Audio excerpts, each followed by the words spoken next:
So I'm Councillor James Ball up here in North Wales. I'm not Welsh, I'm English, but I've lived here all my adult life. I represent one of one of the top 10 most deprived wards in Wales. Unfortunately, Rhyl is a town of two halves. You've got the more affluent half, and you've got the very left behind, poor working class half, which I'm in. It's a Labour lockout town, has been for decades, which hasn't helped anybody here, to be honest.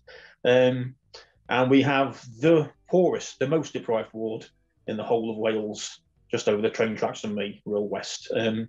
So yeah, I was asked to sort of say tell people what it's like being a councillor at these times, a community councillor. For anyone that's thinking of standing and is standing, I might want to know a bit more, basically. Well, to be honest, I've felt you're on the front line, because after 40 years of neoliberalism, particularly the last 10 years under the schizophrenic sort of Tory party governance, we all know social services, we all know the welfare state as far as the safety net of the benefit system. We all know that work itself and pay aren't there. They're not there to help anybody. So if you're running to be a councillor, if you become a councillor, you are, basically.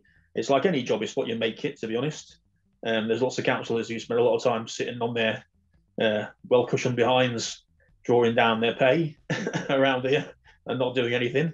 But obviously I've taken a different approach. So you'll be doing a lot of things like literally bread and butter work, helping people get food on the table, working families who are in poverty pay, or have had to go onto universal credit, who literally can't make ends meet, can't put food on the family for their food on the table for their families, can't pay the bills. For example, I spent the last 4 days trying to help one of my residents who's disabled get rid of can't get rid of it, but try and help him with a huge council tax bill that's been dumped on him that he'll never be able to pay. And there's no one else there to help. The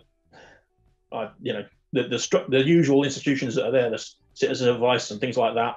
I don't know where you are in the country. Where I am, are just not working. So it's a very, very important role. It can be difficult, but then that's why we've got our comrades and people like me and everybody else to sort of support each other in the Workers' Party. I recommend it to anybody who wants to try and do it, particularly if you're like me. I have been to university now, but if you're like me and you came out of school with nothing, you're working class, you've worked, perhaps don't think you haven't got the education that you're supposed to have, they'll tell you're supposed to have, ignore all that, just go for it and do what you can do.